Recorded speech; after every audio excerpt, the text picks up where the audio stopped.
একটি চ্যাপ্টার সমাধান কি মানবধর্মী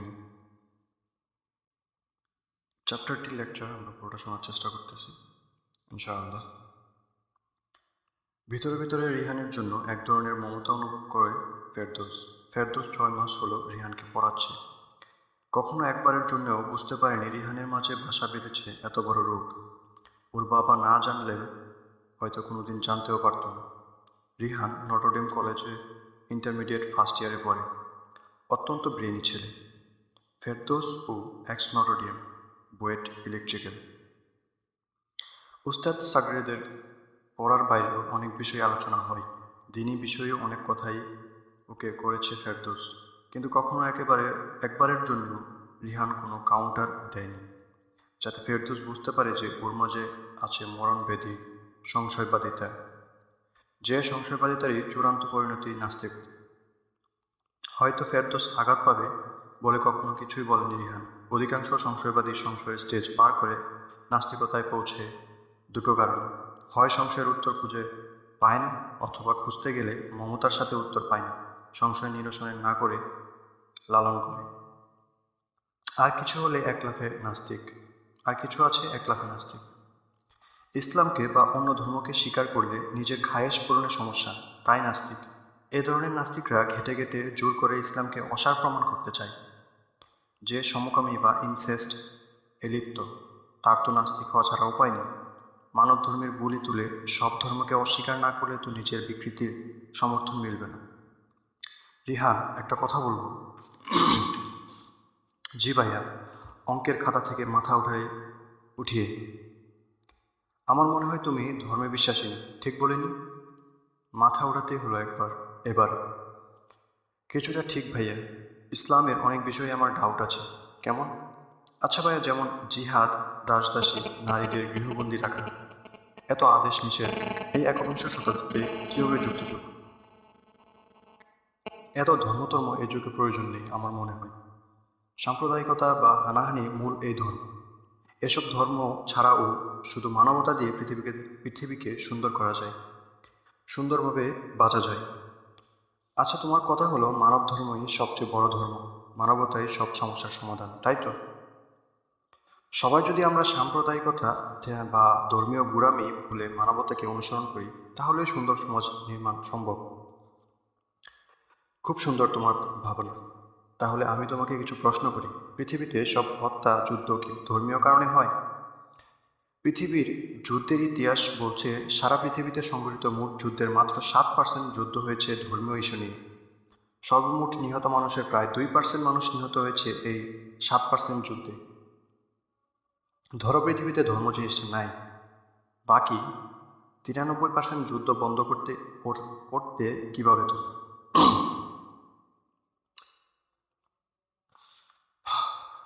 এগুলোর সাথে তো ধর্মের সম্পর্কই ছিল না। প্রথম ও দ্বিতীয় বিশ্বযুদ্ধের কারণ কি ধর্ম? প্রথম বিশ্বযুদ্ধে 15 মিলিয়ন, দ্বিতীয় বিশ্বযুদ্ধে 66 মিলিয়ন। হিরোশিমা নাগাসাকিতে 2 লক্ষ, হিটলারের হাতে 17 মিলিয়ন, আর সোভিয়েত আমলে রাশিয়াতে 29 মিলিয়ন, চীনে 40 মিলিয়ন জন। ভিয়েতনামের যুদ্ধে 17 লক্ষ, আমাদের মুক্তিযুদ্ধে 30 লক্ষ মানুষের মৃত্যুর কারণ কি ধর্ম না রাজনীতি? তাহলে তুমি কিভাবে বলছো যে সব হানাহানির মূলে ধর্ম? না মানে ধর্ম হানাহানির একটা বড় কারণ। কিভাবে বড় কারণ? বড় বড় সব গণহত্যা কি ধর্মের কারণে হলো?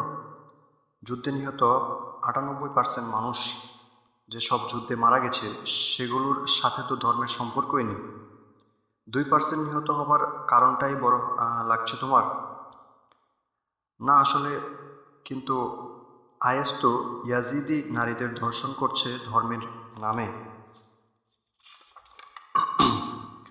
তার মানে তোমার পয়েন্টই হচ্ছে যেহেতু আইএস ধর্মের নামে ধর্ষণ করছে, তাই ধর্মই সব সমস্যার মূল। ধর্ম উঠিয়ে দিতে পারলেই সব সমস্যার সমাধান হয়ে যাবে, তাই তো? আসলে তাহলে আসো দেখি পরিসংখ্যান কি বলে। 2014 সালে আইএসের উত্থান। 2014 সালে তাদের হাতে ধর্ষিত হলো ইয়াজিদি সম্প্রদায়ের 5270 জন নারী, নিউ ইয়র্ক টাইমসের মতে। হিউম্যান রাইটস ওয়াচের সূত্রে 2016-তে তাদের অধীনে বাকি ছিল 32,000 জন। ঠিক আছে, পৃথিবীতে এখন দেশ 294টি। তার মধ্যে 65টি দেশের প্রতি সকল 65টি দেশে প্রতি বছর পুলিশ ধর্ষণের রেকর্ড করে প্রায় 2,50,000-এর বেশি। ব্রিটেনের 4টি প্রদেশের মধ্যে শুধু ইংল্যান্ড আর ওয়েলসে প্রতি বছর 85,000 নারী আর 12,000 পুরুষ ধর্ষিত হয়। আমেরিকাতে প্রতি বছর ধর্ষণ মামলা হয় 89,000টি। ধর্মকে উঠিয়ে দিলে এই লক্ষ লক্ষ নারী ধর্ষণ ঠেকাবে তোমরা কিভাবে? দেখতে ইচ্ছে হচ্ছে। এত কয়েকটা দেশের তথ্য, তাহলে সারা বিশ্বে প্রতি বছর যে পরিমাণ নারী ধর্ষণের শিকার হয় তার কত পার্সেন্ট আইএসের হাতে হয় বলো? এসব প্রশ্ন যারা তুলে তারা ততটুকু প্রতিবন্ধী, বুঝতে পারছো তুমি? আমি অবশ্যই আইএসের পক্ষে না, তবে আইএসের শিকার ওই 5,000 নারী বাদে যে লক্ষ লক্ষ নারী দূষিত হয় তার কারণ কি ধর্ম? না ভাই। আচ্ছা, তোমার দ্বিতীয় পয়েন্ট হলো মানবতা দিয়েই পৃথিবী সুন্দর হবে। আমার প্রশ্ন হলো, এই পৃথিবীর হোমোসেপিয়ান্স সবাই কি মানুষ? গত কিছুদিন আগে যে দুজন 6 বছরের পূজা মেয়েটাকে ব্লেড দিয়ে গোপনাঙ্গ কেটে ধর্ষণ করলো, তারা কি মানুষ? নারায়ণগঞ্জের 7 খুনের খুনিরা কি মানুষ? সিরিয়াল কিলার রসু খা কতটুকু মানুষ? একটা মোবাইল বা 5,000 টাকার জন্য যারা একটা মানুষকে খুন করে দেয় তারাই বা কতটুকু মানুষ? 1 কাঠা জমির জন্য বা মাদকের টাকার জন্য বড় ভাই, বাবা, মাকে যারা খুন করে তারা তোমার কাছে মানুষ? কিছু টাকা লাভের জন্য যারা ফরমালিন বিষ খাওয়ায় মানুষকে দিনের পর দিন, তারা তোমার কাছে কতটুকু মানুষ? ফুটপাতে গরিব ঝাড়মুলিওয়ালার কাছ থেকে দিনে 100 করে তোলাকে যারা নিজেদের পোশাকের বা দলীয় অধিকার মনে করে তারাও মানুষ? তোমার তো বোন আছে, বড় আদরের, তোমার বোঝা উচিত সহজে। ধরো তোমার একজন আদরের বোনকে ধর্ষণ করে হত্যা করো কোনো শুয়োরের বাচ্চা, তোমার কাছে ওই ধর্ষকের জন্য কতটুকু মানবতা আছে বল? পারবে ওই ধর্ষণটাকে বুকে জড়িয়ে বলতে, যা ভাই, ভুল করে ফেলেছিস, ভুল তো মানুষেরই হয়, মানবতার খাতিরে তোরে মাফ করে দিলাম? না ভাই, তা কীভাবে হয়? ঠিক তাই, তা হয় না। যেটা প্রতিষ্ঠা করলে সমাজ সুন্দর হবে সেটা হলো ন্যায় বিচার। সমাজে মানবতা প্রতিষ্ঠার কোনো সমাধান নয়, মানবতা নিজে কোনো সমাধান নয়, কারণ এর কোনো সংজ্ঞা নেই, নির্দিষ্ট কোনো মাপকাঠি নেই যে এতটুকু হলো মানবতা। এটা সমাজে সমাজে, জাতিতে জাতিতে, ব্যক্তিতে ব্যক্তিতে, যুগে যুগে ভিন্ন। প্রজন্মে প্রজন্মে মানবতার সংজ্ঞা বদলায়, কিন্তু ধর্ম মানবতাকে ডিফাইন করে, নির্দিষ্ট করে বলে দেয় যে এতটুকু পর্যন্ত মানবতা, আর এরপরে থেকে পাশবিকতা শুরু। ধর্ম ছাড়া মানবতার কোনো সংজ্ঞা নেই। সরি ভাই, একমত হতে পারলাম না। মানুষের কিছু সহজাত বোধ আছে যাকে বিবেক বলে। সবাই বুঝে ততটুকু যারা ঠিক করে আর কতটুকু ঠিক নয়। সে সহজাত বোধটাই মানবতার সংজ্ঞা। সবাই জানে মিথ্যা বলা খারাপ, সবাই বুঝে হত্যা করাটা অপরাধ, এর জন্য ধর্মের প্রয়োজন নেই, সীমাটা সবাই জানে। আমি এটাই বলতে চাচ্ছি, যে বিবেক মানবতাকে ডিফাইন করবে সেই বিবেকটা সবার সমান নয়, তাই মানবতার ডেফিনেশনও সবার কাছে সমান নয়। যে গোয়ালা দুধে পানি মেশায় বা যে লোক মাছে ফরমালিন মেশায় সেটা তার কাছে বিজনেস স্ট্র্যাটেজি, এটা তার বিবেকে আটকায় না। যে মাদক ব্যবসা করে বা নারী পাচার করে, যদিও সে জানে এটা অপরাধ, কিন্তু এটা তার বিবেকে আটকায় না, এটা তার কাছে নিছক একটা 2 নম্বর ব্যবসা, একটু রিস্কেই যায়। যে পহেলা বৈশাখে বোনদের শরীর ছুঁয়ে দেখে, এটা তার কাছে জাস্ট ফান, তার মানবতার সংজ্ঞার ভিতরেই পড়ে এটা। যে দিন খাওয়া মানুষগুলোর থেকে ভয় দেখিয়ে চাঁদা উঠায়, এটা তার কাছে মানবতার বাইরে নয়, পার্টি ক্ষমতায় এটা তার কাছে অধিকার। আমি কি বোঝাতে পারছি? জি ভাই, বুঝতে পারছি। আমি বলতে চাচ্ছি এই বিবেক ব্যাপারটা ধ্রুবক না, এটা ভেরিয়েবল। অনেক বিষয় বিবেকের গঠন নিয়ন্ত্রণ করে, দারিদ্র্য, শিক্ষা, পারিবারিক পরিবেশ। ব্রোকেন ফ্যামিলি সন্তানদের মানসিক গঠন ভিন্ন হবে। শিক্ষিত বাবা মা, পরিবারে বাবা মায়ের সময় দেয়া এসব সন্তানের মানস গঠন করে। আবার পরিবেশের কারণে মানুষ একটা অপরাধকেও বা পাশবিক বিষয়কেও স্বাভাবিক মনে করে। যার বাবা মদ খেয়ে মাকে পিটায়, সেই সন্তানের মনোজগতে এটা তেমন কিছুই নয়, নর্মাল। সেও বড় হয়ে বউকে ডাকে। বস্তিতে বাচ্চার সামনেই মাদক ব্যবসা চলছে, বাচ্চারাও এটাকে ব্যবসা হিসেবে নেবে। একটু সাবধানে করতে হয় এমন ব্যবসা। তাই তোমার কাছে যেটা মানবতা বিরোধী, আরেকজনের কাছে সেটা তেমন কিছুই নেই, বা ঠিকই তো আছে। জাতীয় বিষয়, বুঝলে? অযৌক্তিক মনে হচ্ছে না? না ভাইয়া, বলুন। ধর্মীয় বিবেক গঠনের গুরুত্বপূর্ণ ফ্যাক্ট, এবং তাই মানবতার সীমা নিরূপণেও অত্যন্ত গুরুত্বপূর্ণ ফ্যাক্টর। যদিও তোমার বিবেকের কাছে মজুতদারি করে বাজারে কৃত্রিম সংকট বানিয়ে প্রচুর লাভ করা একটা বিজনেস পলিসি, কিন্তু এটা বাজারের স্বাভাবিক চাহিদা যোগান সম্পর্কে ও দর পরিবর্তনে ব্যাহত করে, ক্রেতার ভোগান্তি বাড়ায় এবং সম্পদ কেন্দ্রীয়ভূত করে মধ্যস্বস্থ ভোগীর হাতে। তাই ইসলামে এটি নিষেধ। অতএব ধর্মহীন একজন একে নর্মাল ভাবছে, আর ধার্মিক পরকালে বিশ্বাসী কেউ একে অমানবিক ভাবছে। একটা বিশাল সম্প্রদায় মদ জুয়াকে অমানবিক ভাবছে এবং এর সামাজিক, আর্থিক, স্বাস্থ্যগত ক্ষতি থেকে বেঁচে যাচ্ছে। 100 জনের কাছে মানবতার 100টা ভুজ। যেহেতু ধর্ম অনেক মানুষকে নিয়ন্ত্রণ করে, তাই মানবতার আলাদা আলাদা ভুজ সত্ত্বেও ওই বিষয়ে অনেক মানুষের কাছে মানবতার একটা কমন সংজ্ঞা দিয়ে দেয়। মোট কথা, বিবেকের বৈচিত্র্য কমে অপরাধ প্রবণতা। আচ্ছা, একটু একটু বুঝলাম। ধর্ম মানবতাকে নির্দেশ করে দেবে অনেক মানুষের জন্য যে এটাই মানবতা। তোমার নিজস্ব সংজ্ঞায় ধরুক বা না ধরুক, এটাই তো বলতে চাচ্ছেন? হ্যাঁ, প্রত্যেকে যদি নিজ নিজ সংজ্ঞায় মানবতা খাটায় তাহলে কি হবে? তাহলে অপরাধ বাড়বে বটে, কিন্তু বর্তমান বিশ্বে সাম্প্রদায়িক দাঙ্গা, জঙ্গিবাদ, গুপ্ত হত্যা, এসবের কি কারণ দেখাবেন ভাইয়া? এগুলো তো কোনো ধার্মিক মানুষই করছে। নিজ ধর্মের সম্মান রক্ষা করতেই তো এসব হচ্ছে। তাহলে ধর্ম যে বিবেকটা গঠন করলো সেটা কোথায়?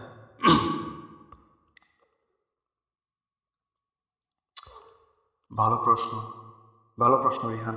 আমি চাই তুমি প্রতিটা সংশয়ের প্রশ্ন করো, প্রশ্নের উত্তর খুঁজো, বড় আলোচনা। আমি ছোট করে বলছি, দাঙ্গার কারণ আমরা কেউই আমাদের নিজেদের ধর্মকে চিনি না। হিন্দুদের কথা বলবো না, আত্মসমালোচনাই করব। দাঙ্গার পিছনে রাজনৈতিক কারণটাই বেশি। নামাজের মাসালা না মেনে নামাজ পড়লে নামাজ হবে না, তেমনি জিহাদের মাসালা আছে। মাসালা না জেনে জিহাদ শুরু করলে তা হলো জঙ্গিবাদ। জিহাদ একটা পবিত্র আমল, এটা দরকার হলে আলেমরাই তো আগে যেত।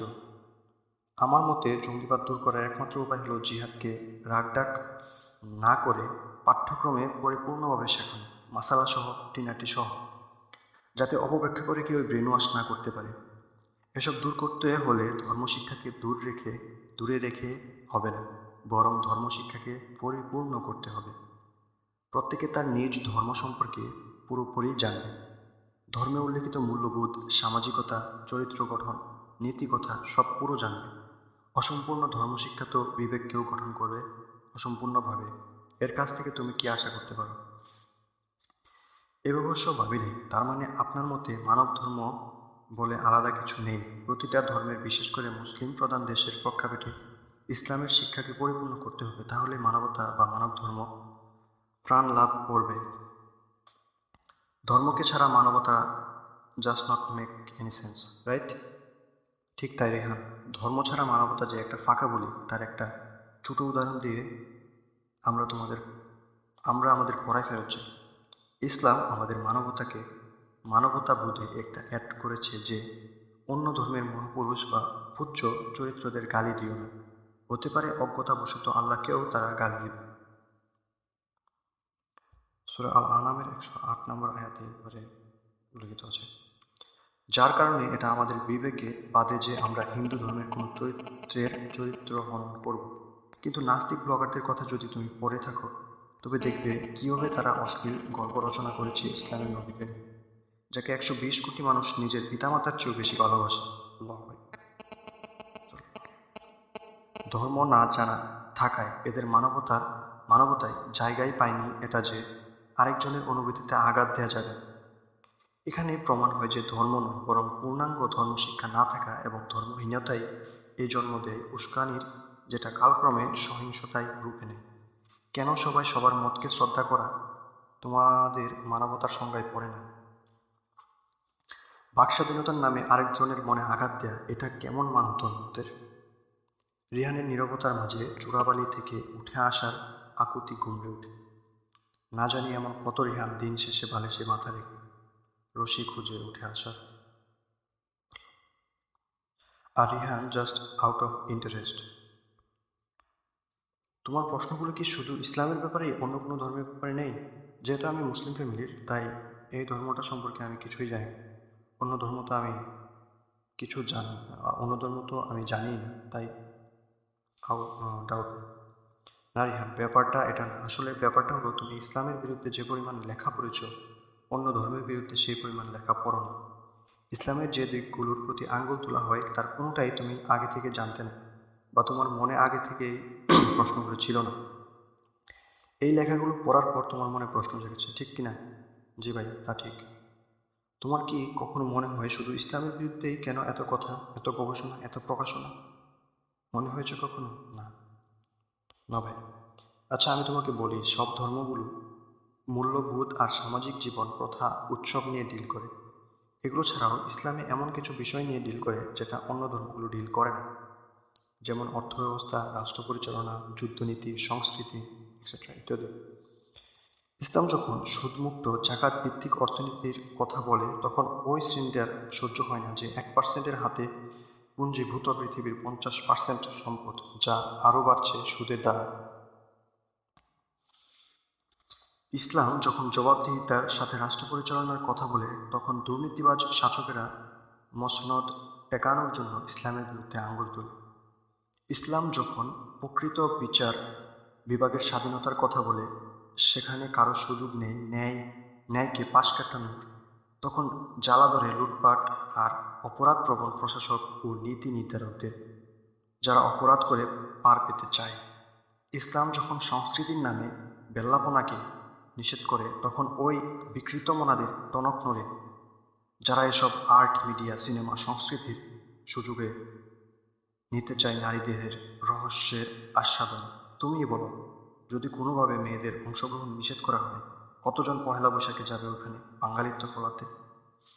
তা ঠিক, আসলে অনেক কম যাবে। ইসলাম যখন নারী পুরুষ আলাদা শিক্ষা, কর্মক্ষেত্র আর পর্দার সাথে চলাফেরার কথা বলে, তখন ওই পৌরের ভালো লাগে না যে মাথা ঘুরিয়ে দেখে মেয়ের বয়সী নারী দেহের অবয়ব। ওই বসের ভালো লাগে না যে প্রমোশনের নামে মেয়ে কলিগদের থেকে আদায় করে খুচরো মজা।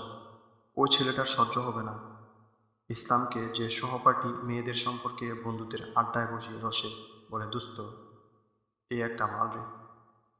আর ওই প্রতিষ্ঠান শিখবে ইসলামের বিরুদ্ধে, লিখবে ইসলামের বিরুদ্ধে, যেটা হলিউড বলিউড থেকে আমদানি করে সামাজিক নষ্টামি, ফ্যাশন বা ট্রেডের নামে। বুঝাতে পারলাম কি? জি ভাই। অন্য ধর্মগুলো তো আর এসব স্বার্থে আঘাত দেয় না। ইসলাম এমন এক সমাজের কথা বলে, শুধু কথা বলে না, বরং ওই সমাজ প্রতিষ্ঠার পথও দেখায়, যেখানে সম্রাটের নিযুক্ত বিচারক রায় দেবে সম্রাটেরই বিরুদ্ধে। সম্রাট আইন ভঙ্গের জন্য নিজের হাতে জনসম্মুখে নিজ সন্তানকে দেবে 80 চাবুক। 1300 কিলোমিটার যুবতী নারী একা সফর করবে, কেউ তার দিকে চোখ উঠিয়ে তাকাবে না। এখানে দরিদ্র সীমার অবস্থা এমন যে জাকাত নেয়ার জন্য খুঁজেও লোক পাওয়া যাবে না। এজন্যই যারা এগুলো চায় না, সমাজে ন্যায় বিচার চায় না, চায় অপরাধ করে পার পেতে, লক্ষ মানুষকে দরিদ্র রেখে সস্তায় শ্রমে কিনে টাকার পাহাড় গড়তে, তারা ইসলামের বিরুদ্ধে লেখায়। যে লেখে তাকে স্টার বানায়, নিরাপত্তা দেয়, অ্যাসাইলাম দেয়। অনেক কথা বলে ফেললাম, চলো অঙ্ক শেষ করো। 3 দিন হলো ফেরদৌস পড়াতে যাচ্ছে না। ওর বাবা আসতে নিষেধ করেছেন এই 3 দিন। রিহান একখানে গেছে বাবার সাথে, তার বাবা কয়েকদিন ধরেই বলেছিল যেতে, অবশেষে রাজি হয়েছে। বুক করে শ্বাস নিয়ে ফেরদৌস, কে বলেছে ঢাকা শহর খারাপ? ঢাকার সকাল সারা পৃথিবীর কোথাও নেই। চ্যালেঞ্জ। আলহামদুলিল্লাহ, আল্লাহু আকবার, আল্লাহু আকবার, আল্লাহু আকবার। চলুন রেফারেন্সগুলো দিয়ে দিই প্রথম পৃষ্ঠা থেকেই।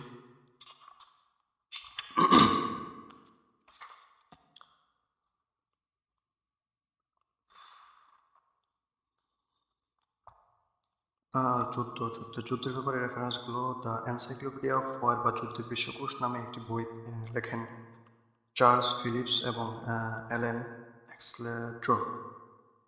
সেখানে তারা মানবের ইতিহাসের শুরু থেকে আজ পর্যন্ত 1763টি যুদ্ধ গণনা করেছে। তার মধ্যে মাত্র 123টি যুদ্ধ ছিল ধর্মীয় কারণে, মানে হচ্ছে 7% যুদ্ধ হয়েছে ধর্মীয় কারণে, এবং যুদ্ধে নিহত মোট সংখ্যা মাত্র 2% নিহত হয়েছে এই 7% ধর্মযুদ্ধে, যেটা নিয়ে এত মাতামাতি। উদাহরণস্বরূপ 11টা ক্রুসেডে থেকে 3 মিলিয়ন লোক নিহত হয়, আর শুধু প্রথম বিশ্বযুদ্ধেই নিহত হয়েছে প্রায় 35 মিলিয়ন মানুষ।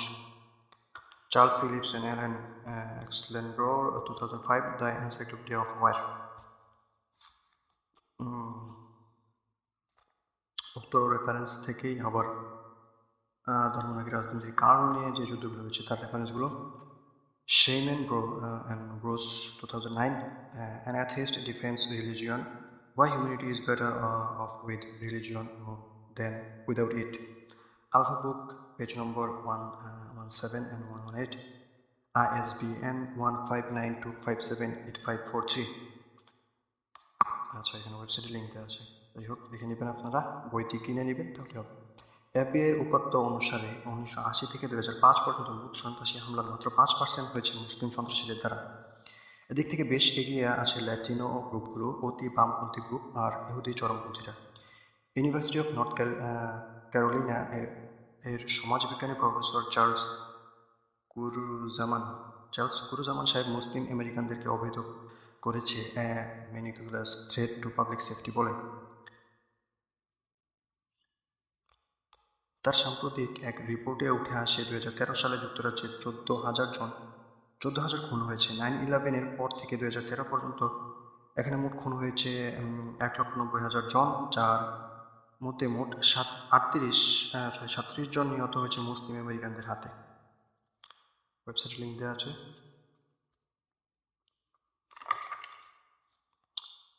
আবার ওয়েবসাইটে অনেকগুলো লিঙ্ক। পুলিশের ধর্ষণ রেকর্ড সম্পর্কে নোট আছে। জাতিসংঘের একটি রিপোর্টে 65টি দেশের সরকারি উপাত্ত সংকলন করা হয়। সেখানে দেখা যায় প্রতি বছর 2,50,000 এর অধিক ধর্ষণ বা ধর্ষণ চেষ্টা মামলা পুলিশের রেকর্ড আসে। 8 United Nations Survey on Crime Threats and the Operation of Criminal Justice System, UNOD.org, 2005, 0331. Retrieved হচ্ছে গিয়া 2013 ডিসেম্বর 4 তারিখ। দক্ষিণ আফ্রিকাতে প্রতি বছর 5 লক্ষ জন, চীনে 31,833 জন, মিশরে 2 লক্ষ এর অধিক, আর ব্রিটেনে 85,000 জন ধর্ষণের শিকার হয়। উইকিপিডিয়া লিঙ্ক, অ্যাকচুয়ালি রেপ স্ট্যাটিক্সে উইকিপিডিয়া লিঙ্ক। প্রায় 85,000 নারী আর 12,000 পুরুষ শুধুমাত্র ইংল্যান্ড আর ওয়েলসে প্রতি বছর ধর্ষিত হয়। আচ্ছা, rapcrisis.org.uk, statistics.php। যুক্তরাষ্ট্রে প্রতি বছর ধর্ষণ মামলার গড় সংখ্যা হচ্ছে গিয়ে 89,000। statisticsbain.com, rape statics. দেখতে ইচ্ছা হচ্ছে,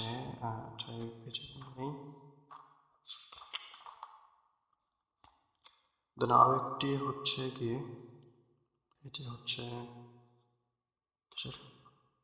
আচ্ছা পূর্ববর্তী রেফারেন্স থেকে বিবেকের বৈচিত্র্য কমে অপরাধ প্রবণতা থেকে। টেক্সাসের বেইলর ইউনিভার্সিটি 18 থেকে 28 বছর বয়সী 15,000 মানুষের উপর গবেষণা করে ফলাফল আসে তরুণদের মাঝে যারা ধার্মিক তারা অপরাধে কম জড়ায়। গবেষক সাংজং জেং এবং অ্যারন ফ্রেঞ্জেল সাহেব national longitudinal study of adolescent health থেকে উপাত্ত নিয়ে বিশ্লেষণ করে 4টি ক্যাটাগরিতে ভাগ করে: ধার্মিক ও আধ্যাত্মিক, কিন্তু ধার্মিক নয়, ধার্মিক কিন্তু আধ্যাত্মিক নয়, ধার্মিক নয়, আধ্যাত্মিক নয়। দেখা গেল যারা ধার্মিক হিসেবে নিজেদের গণ্য করে তাদের অপরাধ প্রবণতা কম। এটা ডেইলি মেইলের লিঙ্ক, ডেইলি মেইল থেকে, dailymail.co.uk থেকে সামনে নতুন আসছে। আচ্ছা, নতুন হয়তো আসছে শামসুল আরিফিন সাহেব। দেন হচ্ছে গিয়া আরেকটি রেফারেন্স 10 নম্বর রেফারেন্স হচ্ছে মানবতা বা মানব ধর্ম নিয়ে ইসলামকে বলা হয়েছে স্বভাব ধর্ম বা ফিতরাত, মানুষের স্বভাব যা চাই, যা পেলে মানব সত্তা সুখে থাকবে জীবনে, তাই ইসলাম দেখিয়েছে, তাই ইসলামই মানব ধর্ম। সূরা আল আনামের 108 নম্বর আয়াত আমরা পূর্বে উল্লেখ করেছি।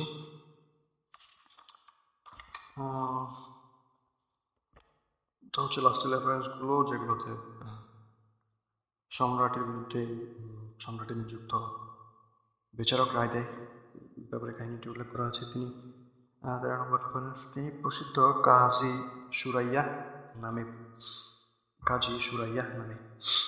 খলিফা উমর রাদিয়াল্লাহু-এর বিরুদ্ধে প্রথম ফয়সালা দেন কেনা ঘোড়ার ফেরত দেবার ব্যাপারে এক বেদুইনের দায়ের করা মামলায়। বিমুক্ত খলিফা বড় বড় সাহাবী বর্তমান থাকলেও তারা নিয়োগ দিলেন কুফা শহরের চিফ জাস্টিস পদে। প্রায় 60 বছর এই পদের দায়িত্ব পালন করেন ওমর, উসমান, আলী, মুয়াবিয়া রাদিয়াল্লাহু আনহু, এই 4 জন খলিফার যুগে। খলিফা আলী রাদিয়াল্লাহু-এর বিরুদ্ধে রায় দেন এক ইহুদির দায়ের করা মামলায়। বর্মের মালিকানা নিয়ে খলিফা আর ইহুদিদের মাঝে বিরোধের ঘটনা সুপ্রসিদ্ধ। নিজের ছেলের জামিনের আসামি পালিয়ে গেলে ছেলেকে জেলে ঢুকিয়ে দেন তিনি। দীর্ঘশ্বাস। এখানে বই রেফারেন্স আছে তাবেঈদের ঈমানদীপ্ত জীবন, ডক্টর আব্দুর রহমান রাফাত পাশা, রাহনুমা প্রকাশনী, পৃষ্ঠা 108, এবং আল বিদায়া ওয়া নিহায়া ইসলামী ফাউন্ডেশন, 9ম খণ্ড, পৃষ্ঠা 45।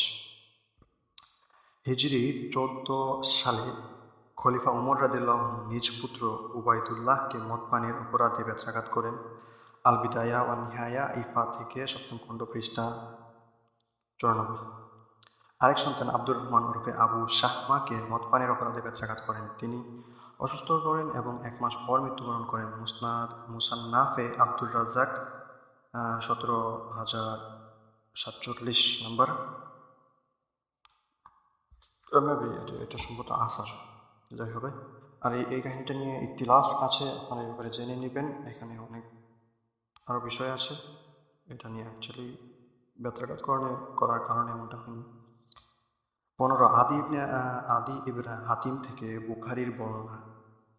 এ হাদিসে রয়েছে যে আদি ইবনে হাতিম পারস্য বিজয়ের শরীক ছিলেন এবং হীরা থেকে জৈনিক মহিলাকে উঠে আরোহ করে একাকী নির্বিঘ্নে মক্কায় আসতে দেখেছেন। আল্লাহ ব্যতীত তার আর কারো ভয় ছিল না। আল্লাহু আকবার। এটাই হচ্ছে ইসলামী জীবন ব্যবস্থা। রেফারেন্স হচ্ছে আল বিদায়া ওয়া নিহায়া ইফা 6ষ্ঠ খণ্ড, 295 পৃষ্ঠা।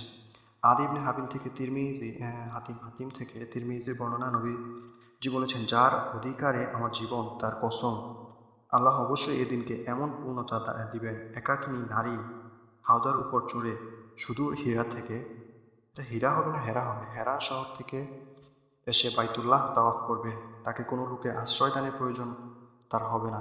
আদি ইবনে হাতিম রাদিয়াল্লাহু আনহু বলেন, এই তো আমি দেখছি হাওয়াদানশীলীর সিনা নারী কারণ নিরাপত্তা সঙ্গ ছাড়াই হীরা থেকে এসে বাইতুল্লাহ তাওয়াফ করে যাচ্ছে। আল বিদায়া ওয়া নিহায়া ইফা 5ম খণ্ড, 129 থেকে 230 পৃষ্ঠা। তারপরে হচ্ছে গিয়ে জাকাতের ব্যাপারে যে বিষয়টি ছিল, জাকাত নিয়মিত লোক পাওয়া যাচ্ছিল না, আপনারা এটা পড়ে নেবেন। এরপরে ভালো ইনফরমেশন আছে, স্টোরিটা অনেক সুন্দর অবশ্য। রেফারেন্স হচ্ছে ফিকহুল জাকাত, শায়েখ ডক্টর ইউসুফ আল কারজাউই, খণ্ড 2, পৃষ্ঠা 46 এবং 146।